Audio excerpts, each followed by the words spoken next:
Middle east यानी पश्चिम Asia की आग अब पूरी दुनिया की जेब पर भारी पड़ने वाली है। युद्ध तो चल ही रहा है, लेकिन दूसरी तरफ समुद्र के उस रास्ते पर कब्जा करने की जंग शुरू हो गई है जिसे दुनिया की लाइफलाइन कहा जाता है। और हम बात कर रहे हैं स्ट्रेट ऑफ हॉर्मुज की। ईरान ने एक ऐसा कदम उठाया है जिसने वॉशिंगटन से लेकर दिल्ली तक खलबली मचा दी है। ईरान ने ऐलान किया है कि इस रास्ते से गुजरने वाले चुनिंदा जहाजों को अब $20 लाख का टोल टैक्स देना होगा।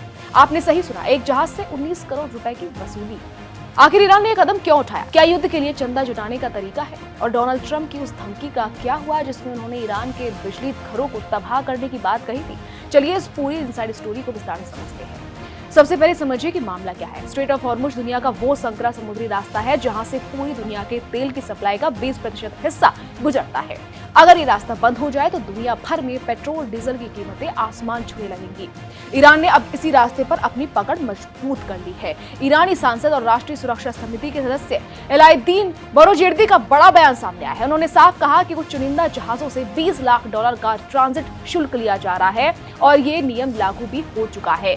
ईरान का तर्क बहुत सीधा और बेबाक है। बोरोजेर्दी ने कहा, लड़ाई लड़ने में पैसा खर्च होता है, जंग मुफ्त में नहीं लड़ी जाती। यानी ईरान अब इस समुद्री रास्ते का इस्तेमाल युद्ध के लिए फंडिंग जुटाने में कर रहा है। ईरान इसे अपनी सोवरेनिटी और अपनी ताकत के तौर पर देख रहा है।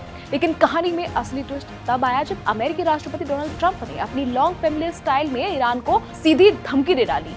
ट्रंप ने कहा कि ईरान के पास सिर्फ 48 घंटे हैं। अगर इन 48 घंटों के अंदर हॉर्मुज के रास्ते को पूरी तरह नहीं खोला गया तो अमेरिका ईरान के पावर प्लांट्स यानी बिजली के बुनियादी ढांचे को मलबे में ढेर में बदल देगा। ट्रंप ने साफ चेतावनी दी कि शुरुआत ईरान के सबसे बड़े बिजली घरों से होगी। अब आप सोच रहे होंगे कि क्या ईरान डर गया? तो जवाब है बिल्कुल नहीं। ईरान के राष्ट्रपति मसूद पेजेश्कियान ने सोशल मीडिया प्लेटफॉर्म एक्स पर तेहरान की नीति साफ कर दी।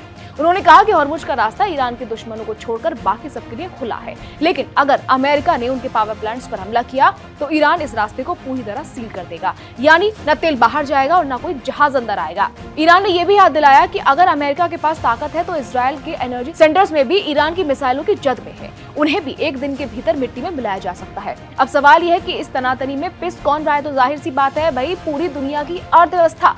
हॉर्मुज का बंद होना या वहां इतनी भारी शुल्क लगना ग्लोबल शिपिंग के लिए किसी डरावने सपने जैसा है। 19 करोड़ रुपए का टोल टैक्स कोई मामूली बात नहीं है। इससे जहाजों का किराया बढ़ेगा और लास्ट में हर उस चीज की कीमत बढ़ेगी जो समुद्र के रास्ते आप तक पहुंचती है। फिलहाल हालात ये हैं कि हमलों के डर से ज्यादातर तेल टैंकरों का ट्रैफिक रुक गया है। ईरान ने भले ही कहा कि वो दोस्तों को रास्ता देगा, लेकिन युद्ध के इस माहौल में कोई भी रिस्क नहीं लेना चाहता। तो क्या हम एक बड़े ग्लोबल इकोनॉमिक क्राइसिस की ओर बढ़ रहे हैं? क्या ट्रंप अपनी धमकी को हकीकत में बदलेंगे या ईरान का ये टोल टैक्स वाला दांव उसे युद्ध के मोर्चे पर और मजबूत कर देगा? ये वो सवाल है जिनके जवाब आने वाले कुछ घंटों में मिल सकते हैं। देश और दुनिया की तमाम बड़ी खबरों के लिए देखते रहिए एबीपी लाइव।